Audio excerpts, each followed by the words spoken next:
I felt if I became famous, if I became big and grand and admired and adored, and if I was able to, if women were attracted to me, and if men wanted to be like me, I thought that would be a resolution. And somehow when I got there was an ashen taste to the flavors of our culture. Their menu offers dishes without nutrition.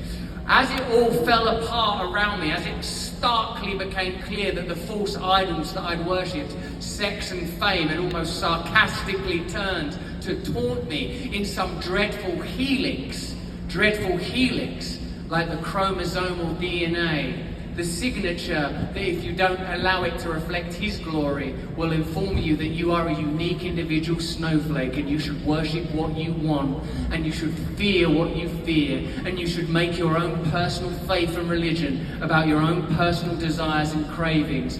All this come tumbling down. But first, it's not like I could see the cross. Firstly, I couldn't see it. At first, there was just like an emptiness. I live in the UK. I lived there before I came here to be in glorious exile among you magnificent people, you former colonists, you Boston Tea Party anarchists, you lunatics, you radicals, you free thinkers, you Christians, you. I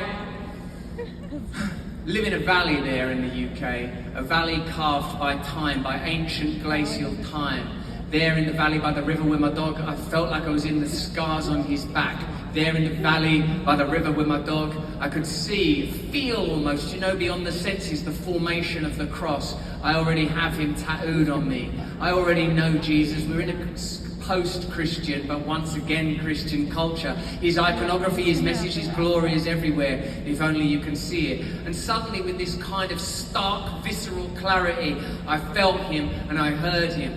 Funny enough, someone sent me Pastor Rick Warren talking on some TV show that could have easily created an allergic reaction in me. Televangelism, husband and wife team, fantastic slick hair, all teeth and tax breaks. And Rick Warren, he sat there, unremarkable, and described the suicide of his son without self-pity or shame, just pain.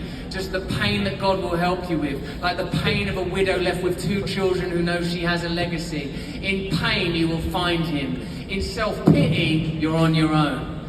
And something peeled away in me as I watched my life fall apart, and I knew that my son was an opportunity. I knew that I was being given something glorious. And any of you that have lost a child, and may that child rest in peace, or any of you that have looked after a sick child, or been in an intensive care unit and seen your kid with tubes up their nose and wires in their body, you'll